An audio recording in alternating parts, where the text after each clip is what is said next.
si ahora se ha puesto un poco de moda esta noción de inteligencia emocional, es porque hemos durante mucho tiempo reprimido ese mundo de las emociones. Los seres humanos necesitamos aprender a reconocer qué significa cada emoción para que podamos adoptar en relación a esa emoción la actitud que esa emoción le corresponde. Si tengo la inteligencia emocional para no reprimir, para capitalizar, para aprender, por supuesto que la crisis, una vez superado ese momento de duelo que toda crisis conlleva, bueno, seguramente va a ser un punto de despegue, un punto de partida y no un punto de llegada. Parte de la inteligencia emocional es aprender este lenguaje entre los dos sexos. Porque esto es un enriquecimiento de la vida. Es prevención de conflictos y aún rupturas que se pueden evitar si uno conoce este principio de la diferencia en el lenguaje emocional entre el hombre y la mujer. Las empresas seleccionan a las personas por sus habilidades cognitivas y las despiden por su falta de habilidades emocionales. Cómo las emociones nos condicionan y generan en una persona que puede ser intelectualmente brillante, generan un bloqueo tal, de modo tal que a la hora del desarrollo y de la puesta en práctica de estas habilidades se ven bloqueadas, coartadas y el rendimiento final es muy inferior al que realmente debería ser.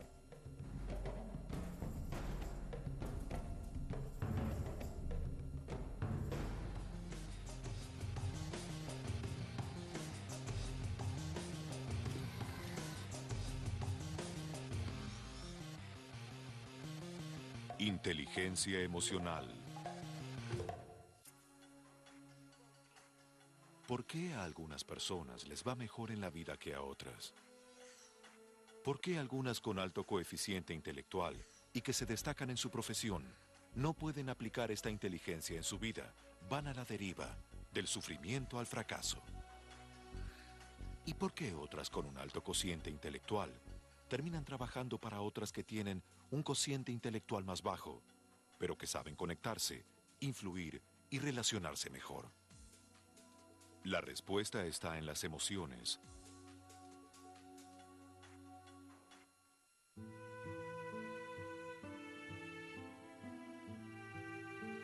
Sonarán con armonía los golpes en la madera.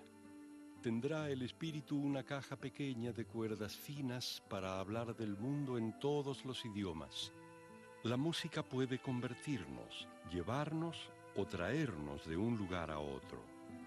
Los seres humanos normales usamos un 10% de nuestra capacidad neuronal total.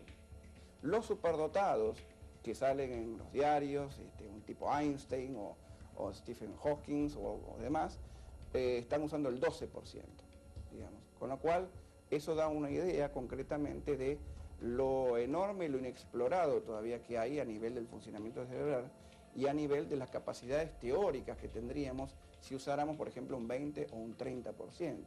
Quizás nuestra percepción del mundo, si se llegara a esa capacidad, cambiaría diametralmente.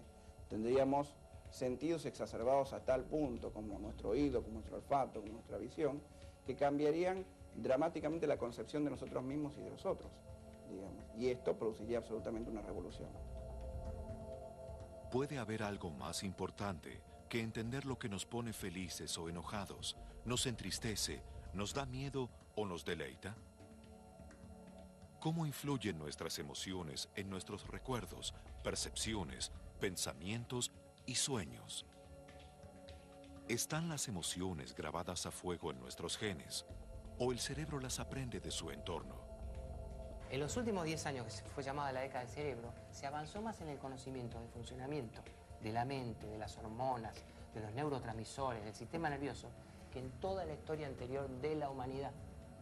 En la década del cerebro se produjeron más de 100.000 trabajos científicos acerca de todo el funcionamiento biológico de nuestra mente. 25.000 de esos 100.000 involucraban a las emociones. Lo que nosotros vemos como cerebro externo es la corteza, que es el lugar de localización más sofisticado del funcionamiento neuronal. Pero este funcionamiento neuronal tan sofisticado está basado esencialmente en el crecimiento de estructuras mucho más primitivas que nos emparentan con nuestros antepasados biológicos. En la parte más profunda, y puntualmente hablando de los aspectos de las emociones, en la zona temporal, está ubicado el lóbulo de la ínsula. En el lóbulo de la ínsula, ubicado en la zona lateral temporal del cerebro, se localizan las emociones, los sentimientos, los recuerdos, básicamente todo aquello que tiene que ver con nuestro funcionamiento afectivo y todo aquello que puede desencadenar nuestras reacciones, nuestras impulsiones y esencialmente todo aquello que pertenece a la vida instintiva. Antes de llegar a la fase estrictamente humana, donde pensamos, razonamos, reflexionamos, que corresponde al córtex, que es la parte más desarrollada de nuestro cerebro, tenemos dos partes que nos relacionan más con el mundo animal. Una que está en la parte posterior de la cabeza, a nivel del bulbo raquídeo, se llama el cerebro reptiliano. Reptiliano porque corresponde al desarrollo del cerebro en los reptiles, donde tenemos ya una parte de nuestra estructura muy instintiva e impulsiva, que hace que reaccionemos ante toda estimulación exterior, sea agrediendo, sea huyendo, sea tratando de poseer, sea tratando de escapar. Y nos permite adaptarnos a un territorio, a un entorno, para entrar ya en relación con el mundo que nos rodea. Luego está el cerebro, la parte límbica del cerebro, donde se empieza a desarrollar una relación un poco más sutil de ese sentir la relación con el entorno, y ahí nacen las emociones. Todo lo que sea hemisferio izquierdo se ocupa de todo lo que sea secuencial, de todo lo que implique una determinada rutina y todo lo que implique elementos esencialmente de tipo lógico. Entonces todo lo que sea normativo, todo lo que forme parte de lo aprendido, de lo mecánico, por ejemplo conducir un auto, todo lo que sea, digamos, estandarizado y clásico, va a estar en la parte izquierda de nuestro cerebro. La parte derecha de nuestro cerebro va a ser la parte más creativa, más dedicada a lo soñador, más dedicada a la expresión artística.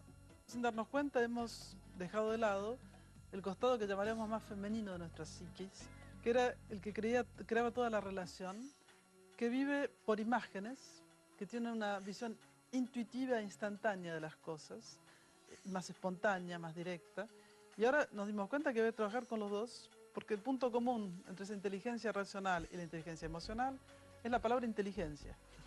A lo largo del siglo XX, primó un concepto de inteligencia restringido prácticamente a las funciones intelectuales y se ideó una herramienta conocida como test de cociente intelectual. La prueba suele medir las funciones cognitivas como el vocabulario, el conocimiento de datos, la memoria a corto plazo, el razonamiento verbal, el movimiento ocular y manual. Muchas personas que obtienen puntuaciones bajas en las pruebas de cociente intelectual tienen mucho éxito en la vida, mientras que muchas de las que tienen cocientes de inteligencia elevados no llegan tan lejos. ¿Qué es entonces la inteligencia? Es la capacidad de adquirir nuevos conocimientos y aplicarlos en situaciones nuevas para resolver problemas no programados. Los científicos dicen que un animal es más evolucionado o más inteligente que otro cuando se sabe adaptar mejor al medio ambiente. Este principio de adaptación al medio ambiente, trasladado al terreno humano, es una buena conexión con los principios y las técnicas que propone la inteligencia emocional. Y la inteligencia es a la vez el arte de gestionar, de comprender parámetros, pero también de adaptarnos a la existencia. Hoy sabemos que la inteligencia no consiste en saber muchas cosas. Una enciclopedia sabe un montón. Hay ordenadores que tienen una memoria increíble, saben enormemente, pero no les aprovecha de nada. Porque la inteligencia tiene que probarse o frotarse, diría yo, a la prueba de la existencia y de lo cotidiano y de lo concreto. Entonces la inteligencia es cómo me adapto, cómo entro en relación. En 1920, el psicólogo Edward Thorndike postula la existencia en las personas de lo que llamó inteligencia social. Recién en 1986, Howard Gardner, psicólogo y educador de la Universidad de Harvard, impacta en el mundo de la educación con una obra clave, Estructuras de la mente, la teoría de las inteligencias múltiples. En la actualidad ya tampoco se habla de la inteligencia, sino de las inteligencias. Se sabe se acepta hoy universalmente que el ser humano dispone de diferentes habilidades intelectuales, de diferentes inteligencias. Podríamos hacer una primera tipología como una inteligencia cognitiva o racional y otra inteligencia de tipo emocional. Y dentro de la primera categoría encontramos una cantidad de inteligencias como la lógico-matemática, la inteligencia lingüística, visual-espacial, kinestésica, musical. Dos de las inteligencias planteadas por Gardner, la intrapersonal y la interpersonal, constituyen el tronco de lo que otros dos psicólogos, John Mayer y Peter Salovey, nombraron por primera vez en una tesis doctoral como inteligencia emocional. Hay muchísimas definiciones, muchísimos enfoques. Una restringida, diría, es la capacidad de manejar las emociones propias y ajenas. Pero a nosotros nos gusta mucho utilizar adaptada una del doctor Robert Cooper, que la mencionamos siempre en nuestros seminarios, que dice que la inteligencia emocional es la capacidad de sentir, entender, controlar y modificar estados anímicos propios y ajenos. Es decir, la definición es interesante porque muestra la inteligencia emocional como un proceso. Muchas veces nos dicen los participantes en los seminarios cómo tenemos que desarrollar la capacidad de sentir. ¿No es una capacidad que está dada? ¿Qué querría decir? ¿Que puedo tener una emoción y no sentirla? Existen los mecanismos de defensa, existe el inconsciente psicodinámico, y entonces yo puedo tener, por diferentes motivos, una emoción que no me es permitida o no me permito sentir. El término circuló unos años solo por los claustros universitarios, hasta que impactó en el mundo entero, gracias a la obra del periodista, psicólogo y filósofo Daniel Goleman, a través de un libro llamado La inteligencia emocional. Aparecido en 1995 en Estados Unidos, el libro vendió en pocos meses más de 5 millones de ejemplares y fue traducido a más de 30 idiomas en todo el mundo. La obra del doctor Goleman es un momento capital dentro de la difusión de la inteligencia emocional. Por supuesto, causó sorpresa ya el título, inteligencia emocional. Estamos acostumbrados, durante todo el siglo XX estuvimos acostumbrados a considerar que la inteligencia descansa solamente en el intelecto. Incluso podíamos decir muchas veces que las emociones son un estorbo para el intelecto. Hoy sabemos que no es así. La obra del doctor Goleman es una de las obras de divulgación científica más profusamente abonada o sostenida con referencias bibliográficas de trabajos científicos o de experimentos realizados en los últimos años. Aquí no se piensa. Aquí nos entregamos con el pecho invadido de sensaciones sanas a la pureza templada por las notas. Hay sabiduría en el golpe, en el brillo del barniz, en medir con el ojo la recta perfecta hacia una vida tranquila. Nuestro cuerpo, dispuesto a escuchar, abandona el miedo, desconoce la tristeza. El suelo desaparece frente a la evidencia de la belleza, ahora hecha música.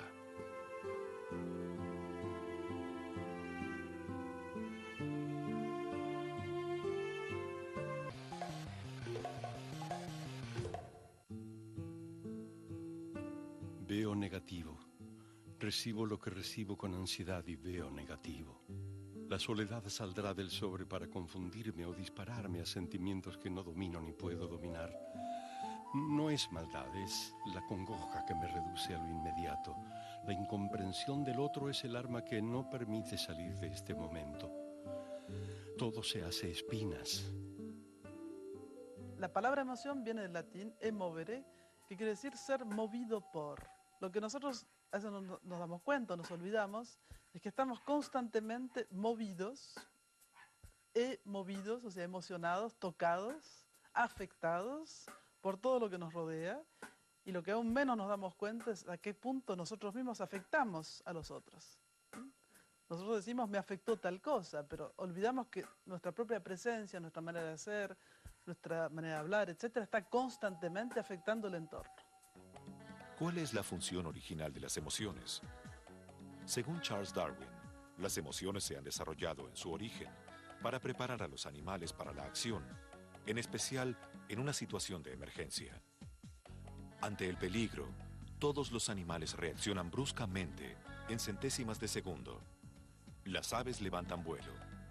Los mamíferos se mueven con rapidez, hacia la lucha o la huida. Son impulsos básicos para la preservación de la vida. La mayoría de nuestras emociones están en nuestro código genético.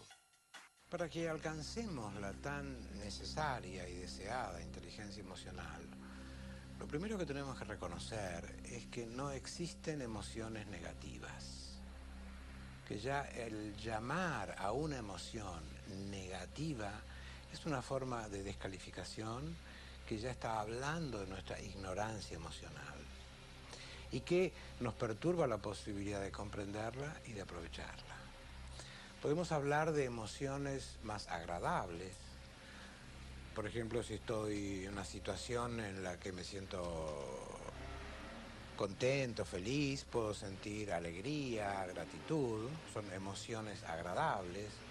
Y si estoy en una situación en la que me siento amenazado, o con riesgo, o en peligro, puedo sentir miedo, puedo sentir enojo, puedo sentir culpa, puedo sentir envidia, que son emociones más desagradables, pero no son negativas, no son negativas.